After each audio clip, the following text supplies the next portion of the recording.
और अब खबर यूपी के सुल्तानपुर से है, जहां पर कांग्रेस नेता राहुल गांधी आज शुक्रवार को भारी सुरक्षा के बीच सुल्तानपुर डिस्ट्रिक्ट कोर्ट में पेश हुए और गृह मंत्री अमित शाह के खिलाफ टिप्पणी से जुड़े मानहानि केस में सीआरपीसी 313 के तहत बयान दर्ज कराया। मामले की अगली सुनवाई अब 9 मार्च को होगी। वहीं बयान दर्ज कराने के बाद लोकसभा में नेता प्रतिपक्ष अपनी पार्टी के कई नेताओं के साथ लखनऊ के लिए रवाना हो गए। बयान दर्ज कराने के लिए राहुल सुबह करीब 11 बजे कोर्ट में हाजिर हुए। वहां पर उन्होंने मानहानि केस में अपना बयान दर्ज करवाया और फिर राहुल पार्टी के प्रदेश अध्यक्ष अजय राय और राज्यसभा सांसद प्रमोद तिवारी के साथ लखनऊ के लिए रवाना हो गए। अगली सुनवाई 9 मार्च को होगी। इससे पहले राहुल गांधी पिछले महीने 19 जनवरी को सुल्तानपुर में एमपी एमएलए कोर्ट में सुनवाई के दौरान पेश नहीं हो सके थे, जिसके बाद कोर्ट ने अगली तारीख 20 फरवरी तय की थी।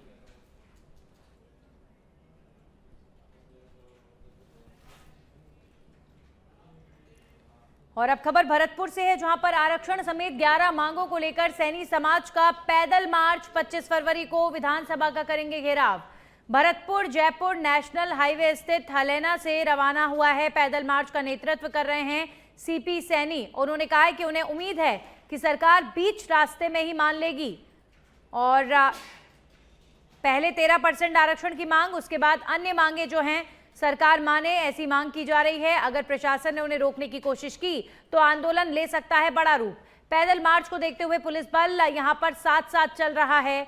जैसे जैसे बढ़ रहा है आगे, लोग उनके साथ जुड़ते जा रहे हैं।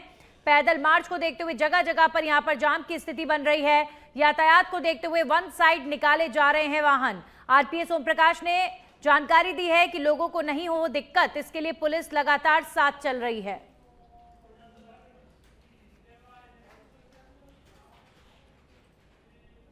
और अब खबर चूरू से है, जहां पर NH11 पर शुक्रवार सुबह 2 कारों की आमने सामने भिड़ंत में 6 लोग घायल हो गए। हादसा रतनगढ़ के गांव बीरमसर का है, जहां पर टक्कर के बाद मौके पर अफरा तफरी मच गई और स्थानीय लोग सहायता के लिए जुट गए। सूचना मिलते ही टोल प्लाजा कर्मी घटनास्थल पर पहुंचे और सभी घायलों को रतनगढ़ जिला अस्पताल पहुंचाया गया। चिकित्सकों ने प्राथमिक उपचार के बाद 72 वर्षीय महिला समेत 3 लोगों की हालत गंभीर होने पर उन्हें हायर सेंटर रेफर कर दिया। जानकारी के अनुसार बीकानेर निवासी 47 वर्षीय जयशंकर ब्राह्मण अपने माता पिता के साथ जयपुर एक गमी में शामिल होने के लिए जा रहे थे, जबकि तारानगर के चंगोई निवासी 36 वर्षीय सुरेश मेघवाल जयपुर से लौट रहे थे।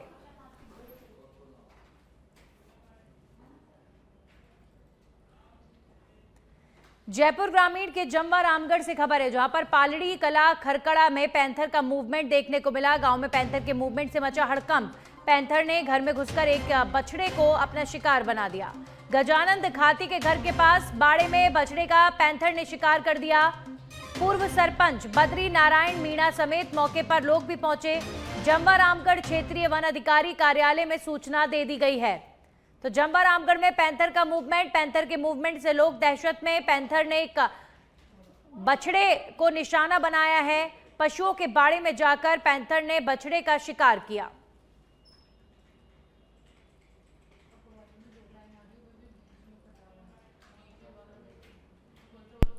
वहीं भरतपुर जिले के बयाना में बिजली चोरी और बकाया वसूली को लेकर कड़ी कार्रवाई का ऐलान किया गया है।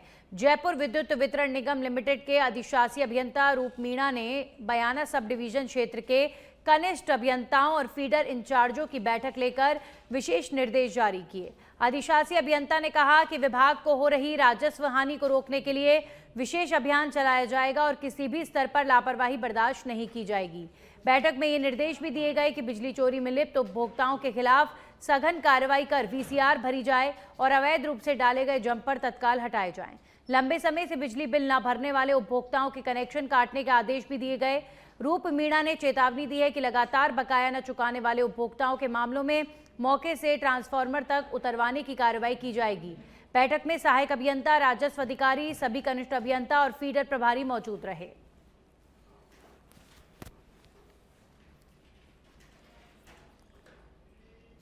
वहीं बारा के छबड़ा क्षेत्र में बुधवार रात तेज हवाओं, बारिश और ओलावृष्टि से किसानों की कमर टूट गई है। प्रभावित क्षेत्र में गेहूं, चना, सरसों समेत अफीम की फसल को गंभीर क्षति पहुंची है। विशेष रूप से अफीम की फसल में चीरा लगाने का काम चल रहा था, लेकिन अचानक से हुई बारिश से चीरे धुल गए और फसल जमीन पर बिछ गई। इससे किसानों को भारी आर्थिक नुकसान हुआ है। ग्राम पंचायत घाटा खेड़ी के अंतर्गत सेमला, मवासा, गोविंदपुरा और रामपुरिया समेत आसपास के गांव में स्थिति चिंताजनक है। रामपुरिया और आसपास के गांव में ओलावृष्टि से लगभग 70% तक फसलों को नुकसान हुआ। खेतों में खड़ी फसल पूरी तरह जमीन पर बिछ गई है, जिससे उत्पादन में सीधा असर पड़ेगा। भाजपा के पूर्व देहात मंडल अध्यक्ष अशोक गौड़ ने प्रशासन से मांग की है कि प्रभावित गांव में तुरंत विशेष गिरदावरी कराई जाए और अफीम, गेहूं, चना और सरसों की वास्तविक क्षति का पारदर्शी आकलन किया जाए। किसानों को फसल बीमा योजना के अंतर्गत शीघ्र बीमा क्लेम दिलाया जाए। आपदा राहत मद से उचित एवं पर्याप्त मुआवजा प्रदान किया जाए।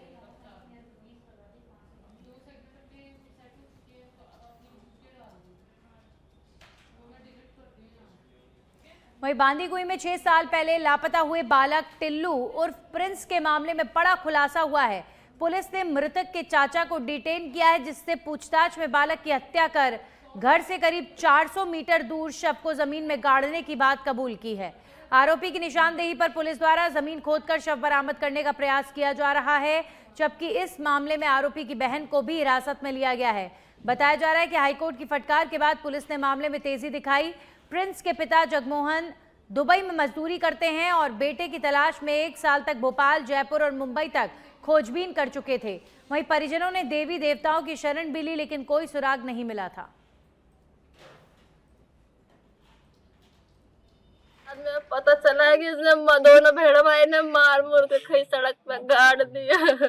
वो बहन भाई आपके क्या रिश्ते में लगते हैं, कहाँ रहते हैं? काकी ससुरा के बच्चे हैं, दोनों में ननद लगती है, देवर लगता है। अच्छा, तो उन्होंने क्यों मारा? क्या कोई वजह, कोई परेशानी, आपस में कोई विवाद? कोई परेशानी नहीं थी। कोई आपस में विवाद था तुम्हारे बीच में? पहले हुआ था जब तो उसकी माँ खुद जेल काके मर गई थी। अच्छा, इस दरमियान आपको वो क्या बताते रहे? क्या उन पर आपने शक नहीं किया होगा? क्या बताया उन्होंने कि कहाँ गए? आपने किसी से मालूम किया होगा? कहाँ ढूंढा, कैसे ढूंढा? उन्होंने भी ढूंढवाया था साथ साथ में, जहाँ गए दिल्ली, जयपुर के कहीं भी गए, साथ साथ में गए थे ढूंढने के लिए। वो क्या कहते रहे इस दौरान? उन्होंने तो कुछ भी नहीं बोला हमसे।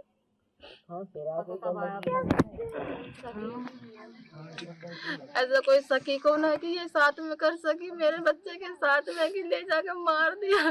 अब आपको पुलिस ने बताया होगा, तो अब आप क्या उम्मीद रख रही है पुलिस से? नहीं बताया पुलिस ने कि अखबार में और फोन में सुनी। मैं उम्मीद रखना चाहती है अगर मेरे बच्चे के साथ उसने गलत कुछ किया है तो दोनों बहन भाई को फांसी की सजा मिले। 6 साल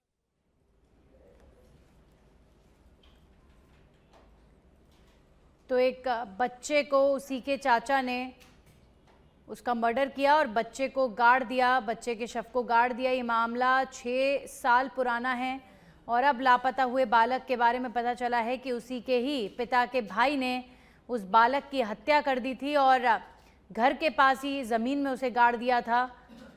6 साल बाद इस मामले का खुलासा हुआ है। जो बच्चे की मां है उसका रो रो कर बुरा हाल है। वहीं बारां जिले के छबड़ा क्षेत्र में बुधवार रात आई तेज आंधी, बारिश और ओलावृष्टि ने किसानों की मेहनत पर पानी फेर दिया है। गेहूं, चना, सरसों और अफीम की जो फसल है वो उसे भारी नुकसान हुआ है। खासतौर पर अफीम में इस समय चीरा लगाने का काम चल रहा था, लेकिन अचानक से हुई बारिश से पूरी मेहनत बेकार हो गई और खड़ी फसल जमीन पर गिर गई। कई गांव में 70% तक नुकसान का अनुमान लगाया जा रहा है, जिससे किसानों के सामने बड़ा आर्थिक संकट खड़ा हो गया है।